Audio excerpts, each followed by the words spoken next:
哦，金条掰，哦，真的，原来后面有这么多势力啊！哦，苏正清委员后面有3股势力，看到没有？1、2、3，第一个，哦，讲到的是呢，让他仗势收贿。哦，原来他们家族势力很大嘛。哦，在立法院里面也是这个顶天的哈。那就说呢，有这个前立院的特助，叫高建志，他早在2016年呢，就跟苏正清讲说，不要看这里哦，听说现在五堆茶哦，小心一点。但是他怎么还敢收钱？就我说了嘛，家族势力嘛，让他似乎这都是媒体报道我们需要讲的在立法院仗势，反正我家族势力大，我照样敢收钱，甚至还把这件事情拿去告诉李恒龙说，因为我家族势力很大，我来帮你处理的后啊，才敢一而再，再而三，狮子大开口。各位注意这是2016年的事情。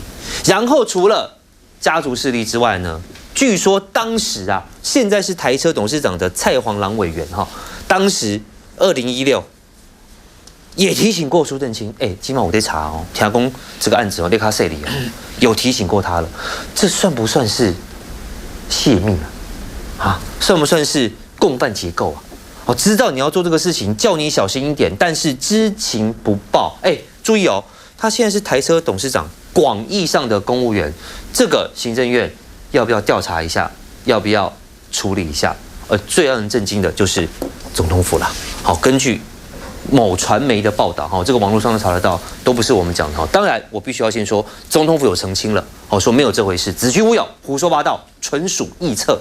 但是这个报道言之凿凿，他说总统府里面有人告诉苏正清，现在有人在逗你们应该出力，都要他出力积累，甚至还点名是谁在逗你，要小心谁。3股势力是不是让苏正清委员向天借胆，敢狮子大开口收贿2000多万？总统府里面现在应该是民进党里面一个禁地啦其实民进党执政到现在有2个绝对不能碰的，一个佛地魔，一个是马英九。那讲到马英九就开始压起来，比如说那个3倍券，就是绝对不能讲消费券。一定要在上面加油添醋一下，表示那个跟消费券无关。反正只要跟马英九做过的就不能做，这是人的部分呢。地是什么？总统府。因为陈水扁怎么倒的？在哪里倒的？总统府。你所有的东西你要烧，你烧到外面，立法院、监察院、行政院我不管你。但是有个地方绝对不能烧到，叫总统府不可以波及总统府就对了。你要在行政院、立法院，你要去搜索，要去把这6个人抓起来关。那我只能说升官发财，请走他路，对不对？那天完之后，他顶多只讲一个这句话而已。可是，一当你所有的火烧到总统府的时候，我看蔡英文一定要跳起来的啦。当然，因为他到现在他自己非常的清楚，他又不缺钱，他又没有贬成阿扁的吴淑珍，他没有包袱嘛，他没有一个说我今天起一丁狼，我要再去养什么，我要去，没有那个时候贬家的气氛，所以他希望把总统府修了好好，你有下面会搞我修掉总统府，我得给你灭掉嘛。不灭掉我就完蛋了，这就是苏正清他自己知道，我只要不牵涉到你蔡英文，我在外面我自己有一片天，我就不怕，我只要能够把线守好，我就不怕。所以呢，后面有谁？当初为什么有蔡黄郎？因为李恒龙本来是找蔡黄郎的对不对？那但是蔡黄郎觉得这个我好不行啊，他不是经济委员会，我又不是经济委员会我现在又是台车的董事长，你跟我讲这金融的米件，我都不行啊。但是有一些人，其实应该。又这里跑过立法院，那应该那个运委员然后很多人在立法院，明显也跑过立法院嘛。有某些立法委员会帮忙处理到什么地步？其实大家心里面有一把尺嘛。譬如说看到徐荣庭说今天麦克锤一在拍剃头，哇呢，你处理代志一锤后徐荣庭不好啊。但是人家听说，罗有志卡手无清气，锤一就定了，3张4张，他愿意收钱所以蔡黄郎知不知道？蔡黄郎会引荐，我相信他不想碰，啊，你既然有这个需求哈，我盖小你，我猜一个吼，有供就有需嘛。敢收钱的啦，买公安呢，比较缺钱的哦，他搞处理代志，他搞处理代志。那他就介绍苏正清嘛，那就会跑去找苏正清。那后来呢，就演变得后面拖拉库，那就变成你自己被介绍的人，你自己要不要守得住了？你刚刚讲的泄密罪，蔡黄郎他是泄密罪，不是主犯，他是泄密罪的共犯。主要是哪一个法界人士？他那边不是写法界人士吗？是哪一个法界人士在检察官旁边那么的熟到呢？跟蔡黄郎讲，蔡黄郎再跟总统府讲，总统府再把大家找进来。蔡黄郎他跟当年的黄世明不太一样，黄世明是因为他职权权势，他是那个法务部长。检察总长，所以他才知道一些秘密。那我知道的秘密，第一时间跟某一个人讲，让他避掉风头。今天真的第一时间是这个法界人士，法界人士告诉蔡黄郎，蔡黄郎再去透露消息，当初我介绍你的代志，跟处理你的，我基本上听讲你有代志啊，所以蔡黄郎应该是共犯，所以他在庭讯里面他愿意坦诚，但是我现在要接一个我们在跑社会的时候，在采访这种司法案子，常常会有一个现象叫假泄密真办案，一个是真泄密假办案。假泄密真办案是什么？就是故意的我挑竿你有没有泄错的密给你？不，我泄一个密一个头，但是呢，你有可以给他打过嘎抓，我那个捅过那个马蜂窝，还有那个蟑螂穴，你只要给它嘟了，也嘎抓能全部照出来啊。你就可以怎么样？一只一只杀。通常检调人员他会做什么？他会故意假泄密，会告诉你说，我跟你讲，跟那个法界人士讲，最近我们应该会动了。然后。一听到消息，他们就开始动，动了就有问题，动了就抓起来。所以后来不是苏正清赶快开个假支票还给李恒龙吗？然后还有手机掉到大鹏湾，手机掉到大鹏湾，打起来什么通话记录都没啦，重置全部都弄坏掉了。对。后来在问讯的时候，你相不相信检察官早就知道这些事情了？你开支票啦，手机掉啦，我讲他在空中真的看得一清二楚，然后故意去放消息给蔡黄郎，代志处理者，叫人在设理，经济设理马上就去处理，他马上就可以侦破案。我怕的是什么？是真泄密啊，假办案。你真的是要告诉他们这些人，小心一点哦。我真的很不想办你们哦。赶快把事情处理，免得到时候真的被我办到，按那种拍谁啊？这个有2个层次。第一个，这个案子到时候一定追出来毫无效果。你就像现在大家还是很多的问号嘛，到底那310万都是什么东西？对不对？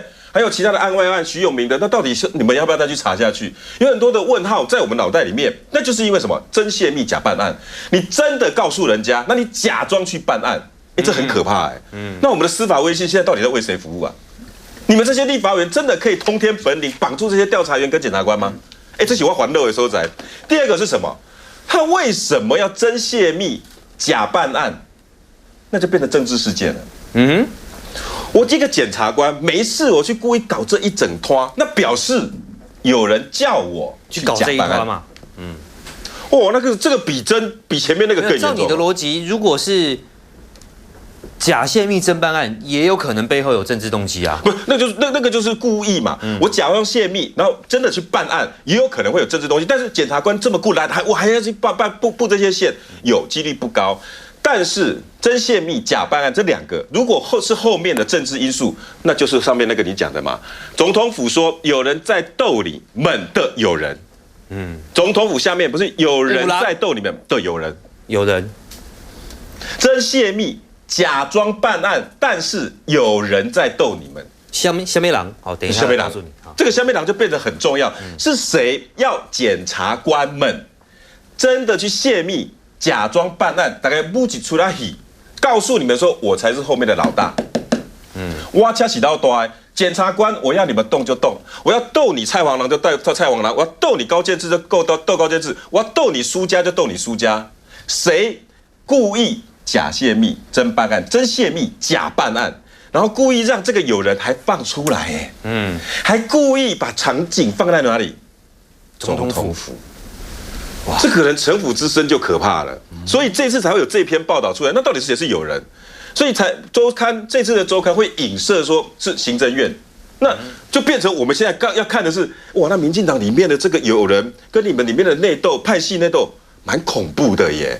而且想那个家亲想得如此的深奥，可以一步一步的把这整个事件抽丝剥茧，还用假放消息的把这些人全部像蟑螂赶出来踩死之后，我才是老大。这样的一篇报道揭露出台湾目前民主法治的发展出现了很严重的问题。我觉得这个是要严肃看待的。佑正刚刚提到了这样的一个报道，他要做新闻报道、新闻处理的时候，不但是记者本身，还有他的编辑，还有他的总编，他们必须要有相当可靠的情资，相当可靠的资料跟证明，他们才敢登，不然的话，相当有可能就会面临这个司法上的一些官司。所以一般来说，这样的一个报道要放出来。然后已经直接点名了我们的行政部门的最高层，也就是行政院的院长苏贞昌，还有立法院的院长的不同的派系等等。我觉得这个凸显了3个问题，我们必须要考虑台湾的民主法治的发展到底生了什么样的重病。第一个部分里面就是直接点名了我们的司法的问题，也就是你看有律师知道，有这个国营事业董事长蔡黄郎他们知道。他直接点名，就是这些人都知道。那换言之，也就是说，检调在侦查的这一段时间内，是不断的把消息泄露出来，也就是不断的在泄密。这个检调不断的在泄密，是因为当事人是有权利的人，当事人也就是被检察机关已经在开始进入侦办的过程中，当事人是有权有势的，所以这些调查局的官员是不是因为这是被报道说的，他是不是开始再把消息放出来，去提醒他们说你已经被盯上了，你要小心。这个是一个多么严重的事情！我们的整个司法检调系统到底生了什么病？我们一般人，你说俊毅好，他准备被诬告了，他为什么不知道？弄不知？那可是他又有权有势，可他为什么不知道？那不然的话，早就可以做一些什么动作。可是问题就在于这件事情为什么这么多人知道，开始在做动作，那么多次的说收敛，一看风声过了又开始，然后再收敛，然后最后收网。我觉得这是一个我们的检调单位，我们的司法的公正性出现了很大的问题，老百姓不会信任我们的检调他们的办案是否公正无私的在办案。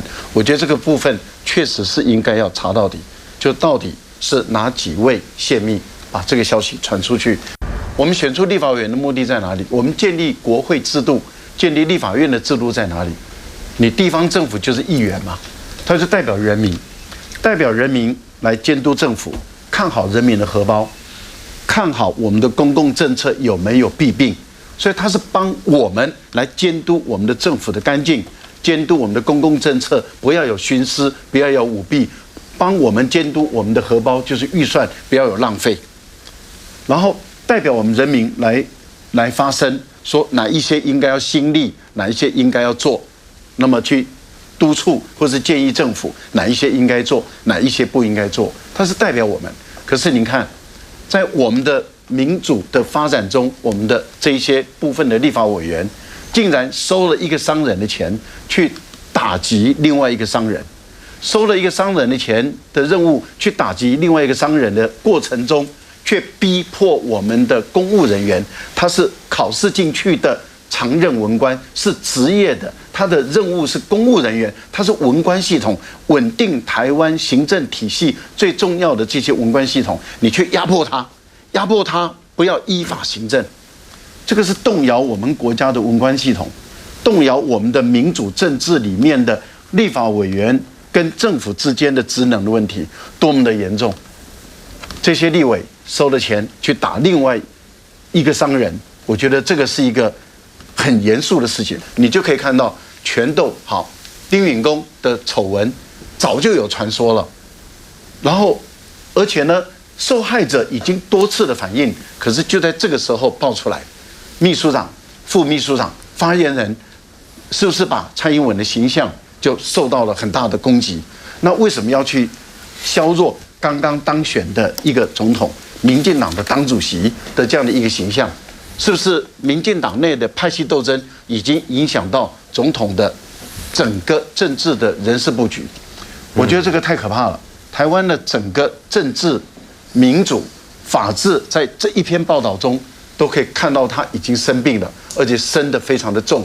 台湾的政治竟然变成是一场宫廷里面的这种权斗戏，这种宫廷的权斗戏竟然绞尽了司法，破坏了我们的司法的这样的一个独立性，然后再搅入了我们的公务人员，这些公务人员承受很大的委屈，承受很大的压力，他痛苦不堪。我觉得这个实在是一个非常严肃的事情，真的应该要特别留意这篇报道。